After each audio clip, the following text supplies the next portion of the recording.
What is love? We've all asked it, sometimes in wonder, sometimes in despair, sometimes quietly, like a child asking for a bedtime story they already know, but need to hear again. What is love, really? Not in the poetry books, not in the movies, but here, in the creased sheets, the burnt toast, the soft good night when there's nothing left to say. Love might be this: two people sliding side by side down a slippery slope called time, not knowing what lies ahead, but willing to go together. There is no map, only a vow you scribbled on a napkin once when you were young and brave and foolish enough to believe.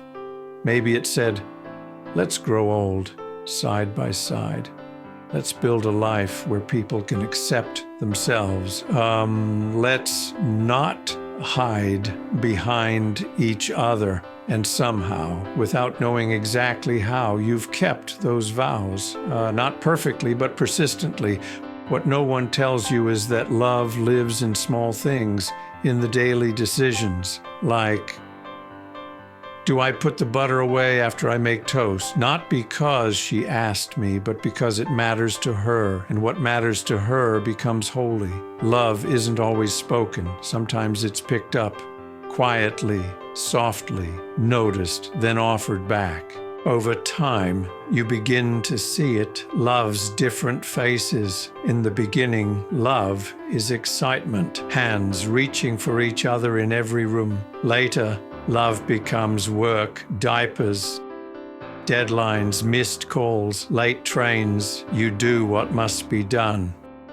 And strangely, that becomes the glue, not what you said, but what you stayed for. The love that was built between suitcases, between school pickups, between nights too tired to speak. And then one day, you find yourselves alone again. The house is quieter, the children are grown, and you remember how to sit side by side without filling the silence. You watch the sun set together like you always did.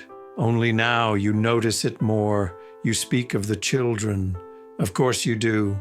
You speak of the past.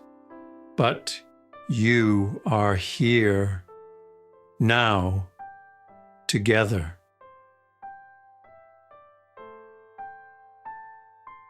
And what a miracle that is, that after all the noise, all the years, you still find each other in the space between day and night. Not perfectly, but fully. Love is when you stop chasing the extraordinary and discover that it was always hidden in the ordinary, in the toast, in the sunset, in the familiar sigh of the one who's always been there. Ordinary is extraordinary, he says, and you believe him.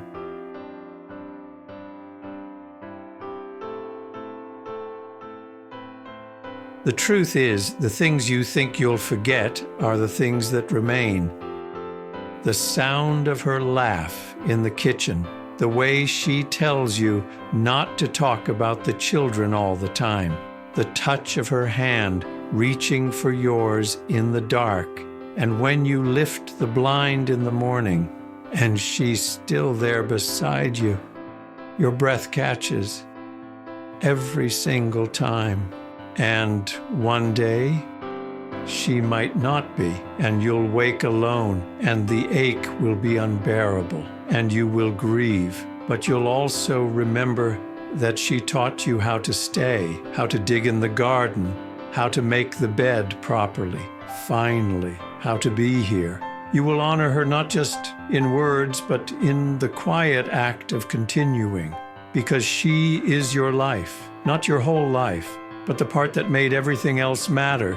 You will weep, and you will smile, and you will build her a grave overlooking the hills with angels and sirens, and maybe, just maybe, music. You will love her still.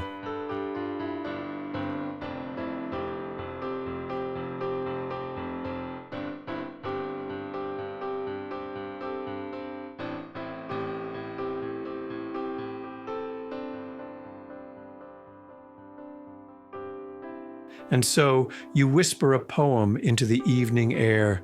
The Buddha of compassion has 84,000 hands. Which of those are yours? And maybe, just maybe, love is all of them.